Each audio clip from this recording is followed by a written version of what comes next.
بسم الله الرحمن الرحيم. الحمد لله وحده والصلاة والسلام على من لا نبي بعده. فأعوذ بالله من الشيطان الرجيم. بسم الله الرحمن الرحيم.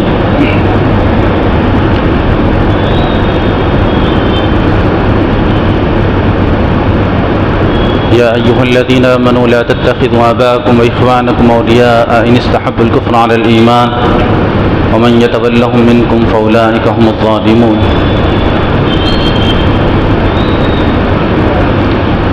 وقال النبي صلى الله عليه وسلم من أحب لله وأبغض لله وأعطى لله ومنع لله فقد استكمل الإيمان. صدق الله العظيم وصدق رسوله النبي الكريم ونحن على ذلك لمن الشاهدين والشاكرين.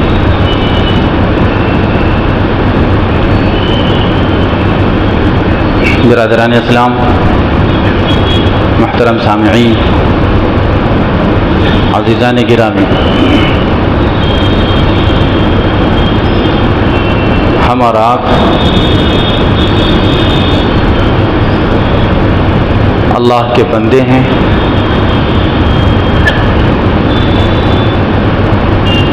اور اللہ نے ہمیں مسلمان بنایا. یہ جو ہم مسلمان ہیں یہ اسلام کی وجہ سے مسلمان ہیں.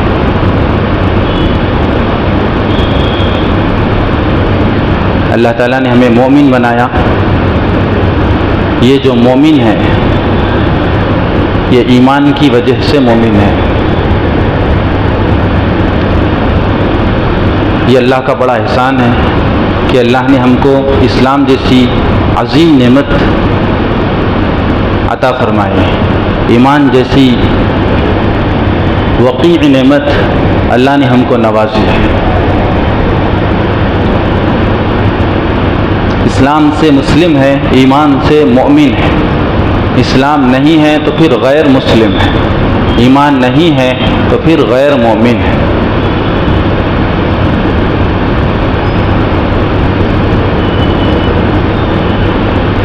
اللہ نے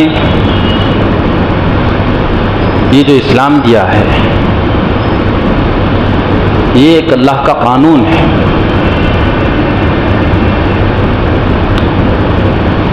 کسی انسان کا قانون نہیں ہے.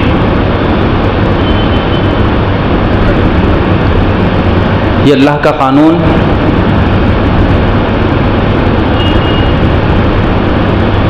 ہے جو اللہ نے اپنے نبی کریم صلی اللہ علیہ وآلہ وسلم کی زبان مبارک سے، لسان مبارک سے ہم کو عطا فرمایا ہے. یوں سمجھیے اس اللہ کا قانون ہے جو اللہ ہم سب کا خالق ہے، ہم سب اس کی مخلوق ہے. جو اللہ ہم سب کا مالک ہے، ہم سب اس کی مملوک ہے.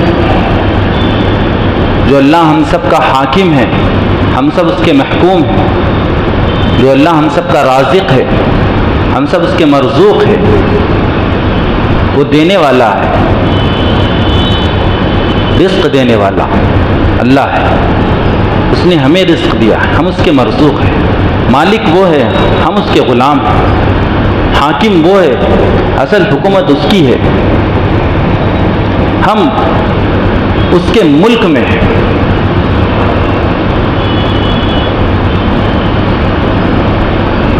اس کی سلطنت میں ہیں. اس اللہ کا قانون ہے جو رب العالمین ہے، جس کے ہم مربوب ہیں، جو پالنے والا ہے اور ہم سب اس کے پلے ہوئے ہیں. کوئی ایسا انسان نہیں جو اس کی ربوبیت سے نکلا ہوا ہو. ہر انسان کے ساتھ اللہ کی ربوبیت ہے. اللہ سارے انسانوں کے نہیں، ساری مخلوق کے رب ہے. سارے عالموں کے رب ہے، سارے جہانوں کے پروردگار ہے، تو رب العالمین کا قانون ہے، اسلام رب العالمین کا قانون ہے، اسلامی قانون، اسلامی لا سارے جہانوں کے پروردگار کا، سارے جہانوں کے پالنے والے کا عطا کیا ہوا دستور ہے، اسی کا منشور ہے، اور کس نبی کے ذریعے دیا ہے؟ اس نبی کے ذریعے اللہ نے عطا فرمایا ہے، جس نبی سے ایک جھوٹ ثابت نہیں، ایک خیانت ثابت نہیں، جس کی ابتدائی زندگی سے لے کر آخری زندگی تک، جس کی پہلی سانس سے لے کر آخری سانس تک ایک جھوٹ ثابت نہیں، ایک خیانت ثابت نہیں، صادق اور امین ہے۔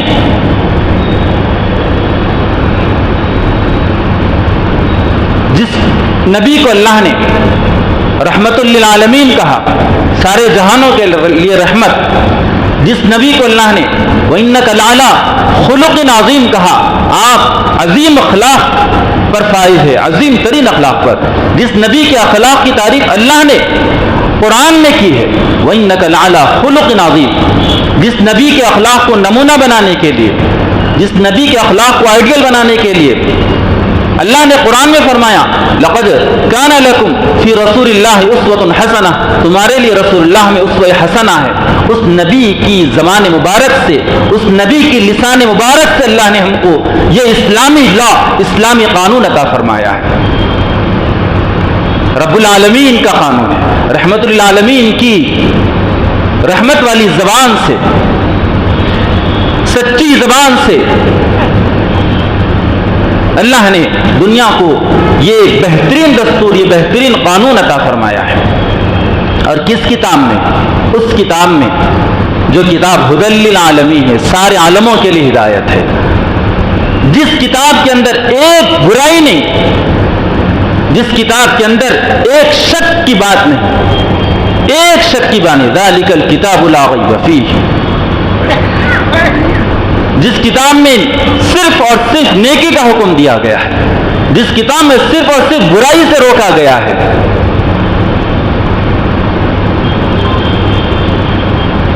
جس کتاب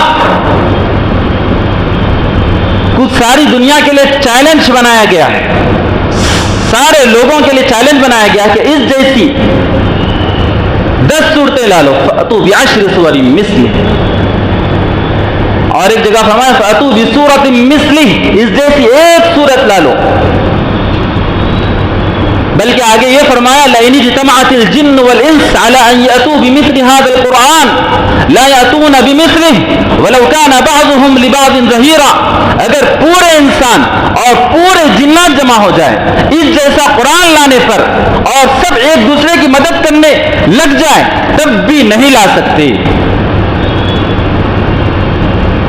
اور 1400 سال ہو گئے ابھی تک کوئی لا نہیں سکا، اور آپ اب کا دور تو کمپیوٹر کا دور ہے، کمپیوٹر کا زمانہ ہے، ابھی بھی نہیں لا سک رہے ہیں اس جیسا قرآن، اس جیسا کلام کوئی نہیں لا سک رہے، کوئی نہیں بنا سک رہے۔ تو اس کلام کے، اس چیلنج والے کلام کے ذریعے اللہ نے ہم کو اسلامی لا عطا فرمایا، اسلامی قانون عطا فرمایا ہے، رب العالمین کا قانون ہے، رحمت للعالمین کی زبان سے ہم کو ملا ہے، اور ہدی للعالمین جیسی کتاب جو سارے جہانوں کے لیے ہدایت ہے، سارے انسانوں کے لیے ہدایت ہے، جس کتاب کے ذریعے زندگیوں کے اندر انقلاب آتا ہے، زندگیوں کے اندر سے بگاڑ ختم ہوتا ہے، اس کتاب کے ذریعے ہم کو یہ قانون ملا، اسلامی لا ملا ہے۔ اس اسلامی لا کو مسلمان نہیں چھوڑ سکتا، اس اسلامی قانون کو مسلمان نہیں چھوڑ سکتا، اگر چھوڑے گا تو پھر وہ مسلمان نہیں رہے گا۔ فرمایا اللہ نے وَمَن لَّمْ يَحْكُم بِمَا أَنزَلَ اللَّهُ فَأُولَٰئِكَ هُمُ الْكَافِرُونَ، جو اللہ کی نازل کردہ شریعت کے مطابق فیصلہ نہ کرے یہ کافر ہے، فَأُولَٰئِكَ هُمُ الْكَافِرُونَ، یہی لوگ کافر ہیں، اور کون کافر ہے؟ یہی لوگ کافر ہیں۔ اور فرمایا ومن لم يحكم بما انزل الله فاولئك هم الظالمون، جو اللہ کی نازل کردہ شریعت کے مطابق فیصلہ نہ کرے یہی لوگ ظالم ہیں۔ اور فرمایا اللہ نے ومن لم يحكم بما انزل الله فاولئك هم الفاسقون، جو اللہ کی نازل کردہ شریعت کے مطابق فیصلہ نہ کرے یہی لوگ فاسق ہے۔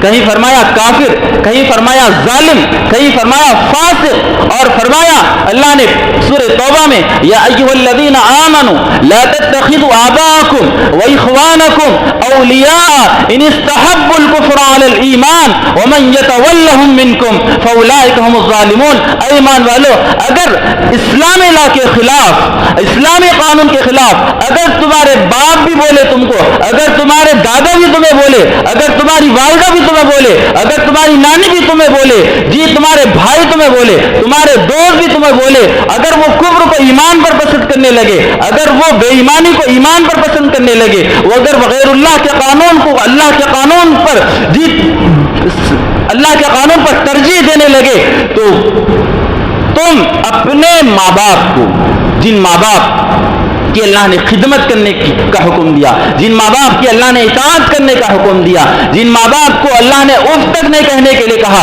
جن ماں باپ کو اللہ نے ان کے بڑھاپے کی وجہ سے ان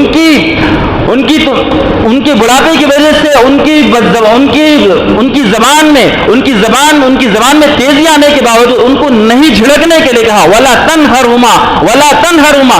تو جن ماں باپ اور جس ماں کے بارے میں اللہ کے رسول صلی اللہ علیہ وسلم نے فرمایا ماں کے پیروں تلے جنت ہے، اور جس ماں کے بارے میں اللہ کے نبی صلی اللہ علیہ وآلہ وسلم نے فرمایا کہ سب سے زیادہ حسن صحبت کا، سب سے زیادہ حسن عشرت کا، ساتھ رہنے کا سب سے زیادہ حقدار، سب سے بہترین حقدار وہ اگر دنیا میں کوئی ہے تو وہ تمہاری ماں ہے۔ لیکن یہاں پر پہنچ کر فرما رہے ہیں اگر وہ کفر کو ایمان پر پسند کرنے لگے، بے ایمانی کو ایمان پر پسند کرنے لگے، تو تم نے رشتہ داری تو دور کی بات، دوست بھی نہیں بنانا، دوست بھی نہیں، رفاقت تو دور، قرابت تو دور کی بات، رفاقت کا والا معاملہ بھی نہیں کرنا اگر کفر کو ایمان پر پسند کرنے لگے۔ ومن یتولہم، جو انہیں دوست بنائے گا، جو انہیں رفیق بنائے گا، فاولئک ھم الظالمون، یہی لوگ ظالم ہیں، یہی لوگ ظالم ہیں۔ تو اسلامی لا، اسلامی قانون، یہ وہ قانون ہے جس کے اوپر ہماری دنیا کی کامیابی، ہماری آخرت کی کامیابی ہے۔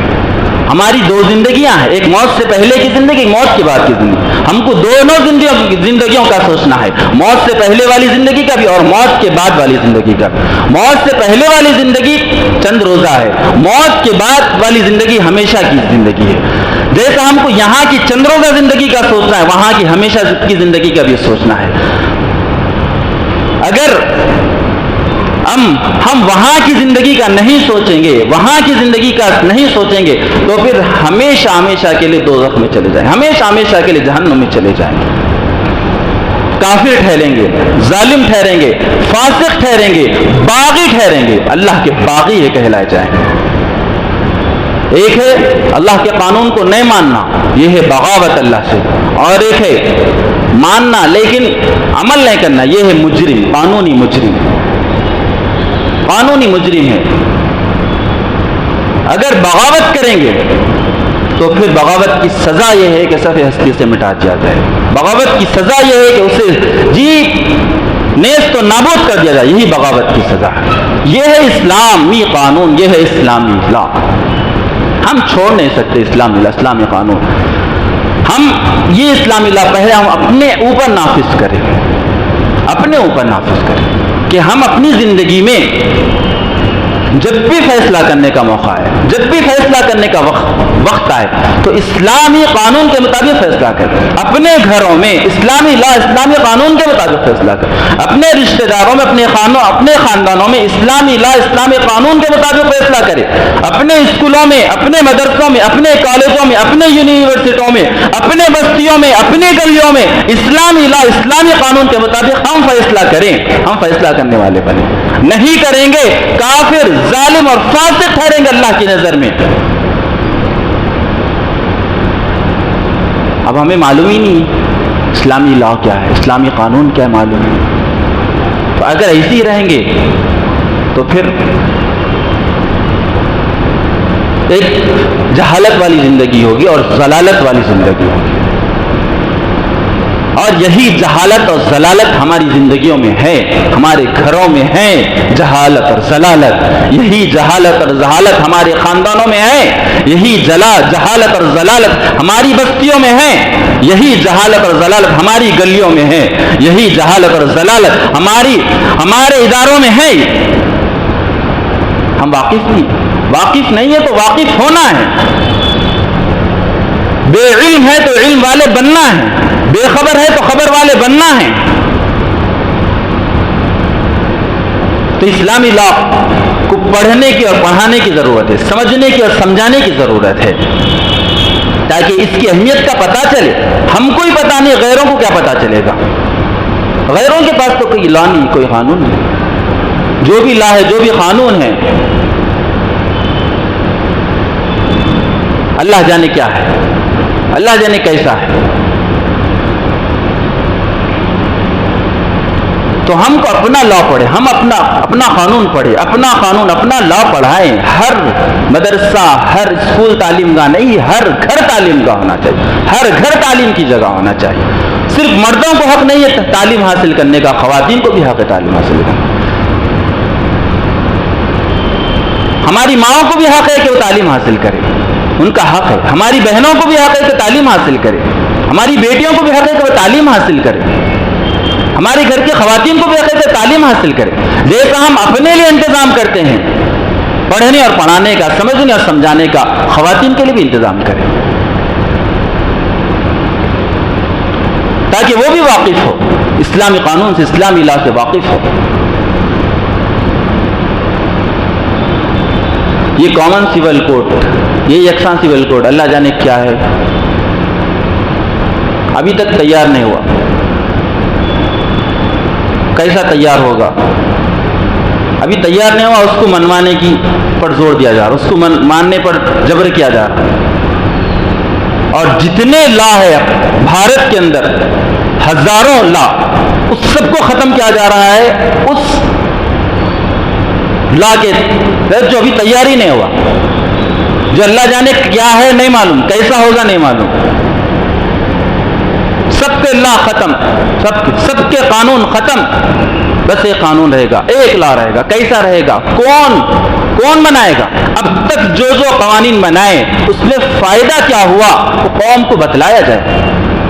طلاق ثلاثہ پر جو بل منظور ہے، اس سے فائدہ کیا ہوا قوم کو؟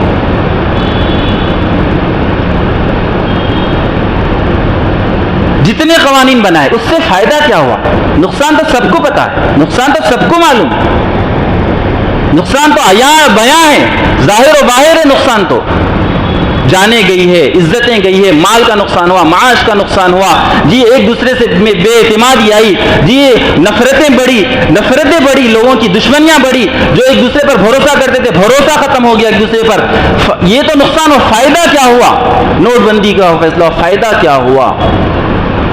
دفعہ 370، فائدہ کیا ہوا؟ فائدہ کیا ہوا؟ ملک کو فائدہ کیا ہوا؟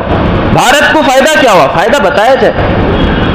جو فیصلے ہو اس کا فائدہ بتایا نہیں گیا، اور دوسرا ایک نیا فیصلہ۔ تو یہ قوم کے ساتھ یہ دیانت نہیں ہے، قوم کے ساتھ یہ بھلائی نہیں ہے، بلکہ قوم کے ساتھ ایک ناانصافی ہوگی، اور قوم کے ساتھ ایک کھلواڑ ہوگا۔ ایسا ہوگا کہ قوم سے کھیل رہے ہیں، قوم کے جذبات سے کھیل رہے ہیں، قوم کی زندگیوں سے کھیل رہے ہیں۔ یہ کھیلنے والے خیر خواہ ہوں گے مسلمانوں کے یا انسانوں کے، یہ ہرگز نہیں ہو سکتا۔ کھلواڑ کرنے والے، ہماری عورتوں کے ساتھ کھلواڑ کرنے والے، ہماری بچیوں کے ساتھ کھلواڑ کرنے والے، ہمارے نوجوانوں کے ساتھ کھلواڑ کرنے والے، ہمارے لوگوں کے ساتھ بلکہ انسانوں کے ساتھ کھلواڑ کرنے والے، یہ قوم کے خیر خواہ ہوں گے، اس کی امید نہیں ہے، یہ بدخواہ ہے۔ اب یہ تو ہوگا، ازل سے چلا آ رہا ہے، کفر کی لڑائی، ایمان کی لڑائی چلا ہے، اور جو ایمان کے لیے لڑا ہے وہ جیتا ہے، ایمان کے لیے جو لڑا ہے جو جیتا ہے، جو اسلام کے لیے یہ آگے بڑھا ہے اس کو اللہ نے آگے بڑھایا، جو اللہ پر بھروسہ کرا، جو اللہ پر بھروسہ کر، اللہ اس کے لیے کافی ہو گئے۔ جس نے اللہ سے مدد مانگی، اللہ نے اس کی مدد کی۔ جس نے اللہ سے اللہ کے سامنے اپنی حاجت رکھی، اللہ نے اس کی حاجت پوری کی۔ یہ اللہ کا فیصلہ ہے۔ اللہ مدد کرے گا، وانتم الاعلون ان کنتم مؤمنین، تم ہی سر بلند رہو گے اگر تمہارے اندر ایمان ہے، اگر تمہارے اندر ایمان ہے۔ حضرت یوسف علیہ السلام گناہ کو چھوڑ کر دروازے تک جب پہنچے، وہ بھی ان دروازوں تک جن دروازوں کو لاک کیا گیا تھا، قفل ڈال دیے گئے تھے، دروازے پر پہنچنے پر اللہ نے لاک کو انلاک کر دیا ہے۔ دروازوں کو کھول دیا۔ اللہ نے گناہ سے بچایا، گناہ سے بچنے کے ارادے پر بچایا ہے، اور گناہ سے بھاگنے کے ارادے پر بچایا ہے، اور بھاگ کر جہاں تک پہنچ سکتے تھے وہاں تک پہنچنے کے بعد بچایا اللہ نے حضرت یوسف علیہ السلام کو۔ حضرت محمد رسول اللہ صلی اللہ علیہ وسلم اپنے اصحاب کو لے کر، اپنے ساتھیوں کو لے کر، اپنے شاگردوں کو لے کر میدان بدر میں پہنچے ہیں، جہاں تلواریں بھی نہیں تھی، سواریاں بھی نہیں تھی، لکڑیاں لے کے نکل گئے تھے صحابہ۔ جب میدان بدر میں پہنچے، اللہ کے رسول صلی اللہ علیہ وسلم میدان میں آ کر اللہ کے سامنے ہاتھ اٹھا کر جو دعا کی، گڑ گڑا کر جو دعا کی، آنسو بہایا اللہ کے سامنے، زار و قطار اللہ کے سامنے روئے، اتنا روئے کہ حضرت ابو بکر صدیق رضی اللہ عنہ کو پیچھے سے تھپکی دینا پڑا۔ اے اللہ کے رسول، حسبک، آپ کے لیے کافی ہے، اللہ نے سن لیا، اللہ نے سن لیا، اللہ نے سن لیا۔ جی اللہ کے رسول صلی اللہ علیہ وسلم جب دعا سے فارغ ہو کر جب صحابہ کی طرف دیکھے تو مسکرا کر دیکھے، آسمانوں کی طرف نظر ڈالے تو مسکرا کر نظر ڈالے، مسکرا۔ کب مدد کی اللہ نے؟ جب میدان میں پہنچے ہیں، جب ہاتھ اٹھائے میدان میں پہنچ کر اللہ نے مدد کی۔ ایمان والوں کی مدد بھی اسی وقت ہوگی جب ایمان والے اللہ کے لیے آگے بڑھیں گے، اللہ کے لیے آگے بڑھیں گے، اللہ کے قانون کو سیکھیں گے، اللہ کے قانون کو سکھائیں گے، اسلامی لا کو سیکھیں گے، اسلامی لا کو سکھائیں گے، اور پڑھیں گے اور پڑھائیں گے، سمجھیں گے اور سمجھائیں گے، اور اسلام کے لیے کوششیں کریں گے، ایمان کے لیے کوششیں کریں گے، ایمان کو پیدا کرنے کی، ایمان کو بڑھانے کی، اور ایمان کے ساتھ زندگی گزارنے کی، اور ایمان کے ساتھ دنیا سے اٹھنے کی فکریں کریں گے، تب اللہ مدد کریں گے ایمان والوں کی، اور ان ایمان والوں کے ذریعے پوری دنیا کی اللہ مدد کریں گے۔ ان ایمان والوں میں امن اللہ لائیں گے، ان ایمان والوں کے ذریعے پوری دنیا میں اللہ امن لائیں گے، اللہ ضرور امن لائیں گے۔ امن ایمان سے ہی آئے گا، امن ایمان سے ہی آئے گا، چین اسلام سے ہی آئے گا دنیا کے اندر۔ یہ وہ کتاب ہے جو دنیا کے لیے رہنما ہے، دنیا کے لیے ہدایت ہے۔ لیکن ہمارا اور آپ کا حال کیا ہے؟ قرآن کے ساتھ، اللہ کے کلام کے ساتھ، جس کلام کا تہائی حصہ ہمیں یاد ہو جانا چاہیے، پوری قرآن ہمیں پڑھنے آ جانا چاہیے، یا کم سے کم چھٹا حصہ ہم کو یاد ہو جانا چاہیے تھا قرآن کا، اس قرآن کے 10 سورے بھی اکثریت کو یاد نہیں۔ یہ ہے جہالت ضلالت۔ جس نبی کریم صلی اللہ علیہ وسلم کی حدیث ہزار حدیث ہر مسلمان کو یاد ہونا چاہیے، لیکن 40 حدیثیں بھی یاد نہیں۔ ہماری اسلام سے واقفیت کیا ہے؟ جہالت ہے۔ جس مسلمان کو اللہ کے رسول صلی اللہ علیہ وسلم کی سیرت ابتدا سے آخر تک ازبر ہونا چاہیے تھا، ذہن میں ہونا چاہیے تھا، لیکن اس مسلمان کو سیرت کے 7-8 سوالوں کے جواب دینا دور کی بات، 7-8 سوال بھی نہیں کیا کر سکتے۔ سیرت کے اکثریت کا یہ حال ہے، الا ماشاء اللہ۔ یہ ہے جہالت، یہ ہے ضلالت، سیرت رسول صلی اللہ علیہ وسلم سے جہالت، صحابہ کی زندگیوں سے ناواقفی، قرآن سے لا تعلقی، اللہ کے رسول صلی اللہ علیہ وسلم کی حدیثوں سے بالکل پرایانہ تعلق، غیرانہ تعلق، کوئی تعلق ہی نہیں ہے۔ یہ ہے ہماری جہالت، یہ ہے ضلالت۔ ہم اپنی جہالت دور کریں، ہم اپنی ضلالت دور کریں۔ ہم جب اپنی جہالت دور کریں گے، ضلالت دور کریں گے، اسلام سے خود بھی فائدہ اٹھائیں گے اور دنیا کو بھی فائدہ پہنچائیں گے۔ اسلام سے خود بھی متمتع ہوں گے اور دنیا کو بھی متمتع کریں گے۔ اللہ تعالیٰ مجھ کو اور آپ کو سب کو علم نافع عطا فرمائے اور علم صحیح عطا فرمائے۔ اللہ ہم سب کو عمل مقبول نصیب فرمائے۔ ربنا تقبل منا انك انت السميع العليم وتب علينا۔